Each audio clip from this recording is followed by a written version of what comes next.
Hello dear students, welcome back on my YouTube channel NCERT with Kamal. और आज के video के अंदर हम सीखने वाले हैं यहाँ पे व्यापारिक कृषि क्या है। जी हाँ, व्यापारिक कृषि या फिर नगद फसल किसे कहते हैं वो आज हम इस वीडियो के अंदर सीखने वाले हैं। तो देखिए क्या होती है व्यापारिक कृषि, कि वह कृषि जिसका उत्पादन जीवन यापन के लिए नहीं, यानी कि सिर्फ हम जीवन यापन के लिए इस फसल का उत्पादन नहीं करते बल्कि उसे बेचकर अधिक से अधिक लाभ कमाने के लिए किया जाता है। यानी कुछ फसलें ऐसी होती हैं जो जमीन के छोटे टुकड़ों पर की जाती हैं, जैसे छोटे किसान करते हैं। तो उससे क्या होता है, उससे जो उत्पादन होता है उससे सिर्फ जी साल भर का क्या हो जाता है, उनका खाने पीने का खाने पीने की उनकी व्यवस्था हो जाती है। इसके अलावा वो उसको बेच नहीं पाएंगे, अगर बेचेंगे भी तो बहुत ही कम बचेगा, क्योंकि पूरा जो अनाज होता है वो तो किस में चला जाता है, उनके भरण पोषण में भी चला जाता है। तो उससे वो ज़्यादा से ज़्यादा लाभ नहीं कमा पाते। लेकिन यहाँ पे क्या है, जो व्यापारिक कृषि होती है उसमें क्या है, ये ज़मीन के बड़े खेतों में की जाती है, यानी बड़े भूभाग। यहाँ पे क्या होगा, कई एकड़्स में इस ज़मीन को इसमें फसल का क्या किया जाता है, उत्पादन किया जाता है। इससे क्या होता है, उत्पादन बहुत ज़्यादा होता है।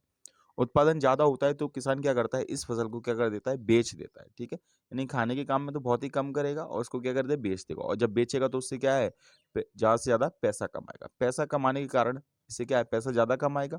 तो इसीलिए इस फसल को क्या बोला जाता है, व्यापारिक फसल बोला जाता है। तो डेफिनेशन क्या है, देखो, वह कृषि जिसका उत्पादन जीवन यापन के लिए नहीं बल्कि उसे बेचकर अधिक से अधिक आर्थिक लाभ का मतलब होता है धन कमाने के लिए किया जाता है, उसे क्या बोला जाता है, उन फसलों को ही हम व्यापारिक फसल कहते हैं, या फिर उन फसलों को व्यापारिक फसल कहा जाता है। क्लियर हो गया।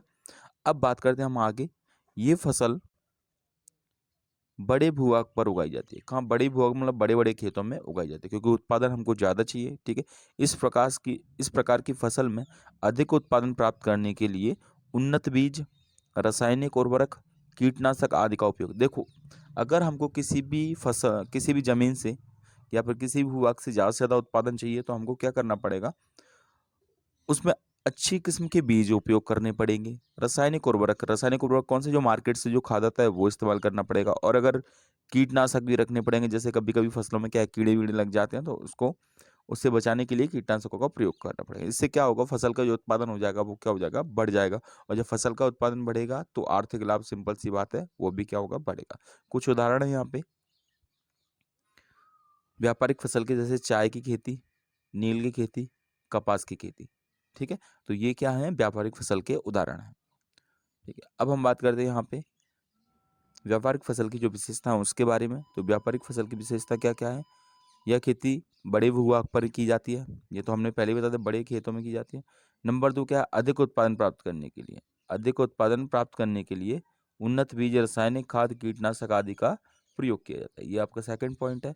और थर्ड पॉइंट क्या है, देखिए, आधुनिक कृषि यंत्रों का प्रयोग किया जाता है। ठीक है, तो बड़े भूभाग पर है तो सिंपल सी बात है, छोटे छोटे यंत्रों से तो काम नहीं चलेगा, तो जो नए जमाने के जो ट्रैक्टर, हार्वेस्टिंग मशीन्स, इन सब का इस्तेमाल किया जाएगा। ठीक है, और लास्ट में क्या है, खेती को वैज्ञानिक तरीके से किया जाता है, यानी कि खेती में कितने पोषक तत्वों की कमी आ रही है ज़मीन में, उन सबको चेक करके ही क्योंकि वहाँ पे उत्पादन हमको क्या चाहिए होता है, ज़्यादा चाहिए होता है, तो सब कुछ हमको देख के उसमें फसल करनी होती है। तो आई होप आप लोगों को ये वीडियो पसंद आया होगा। अगर आपको ये वीडियो पसंद आ गया तो प्लीज़ वीडियो को लाइक कर दीजिए और चैनल पे नए हो तो चैनल को सब्सक्राइब कर दीजिए। मिलते हैं एक नए वीडियो के साथ, तब तक के लिए जय हिंद, वंदे मातरम।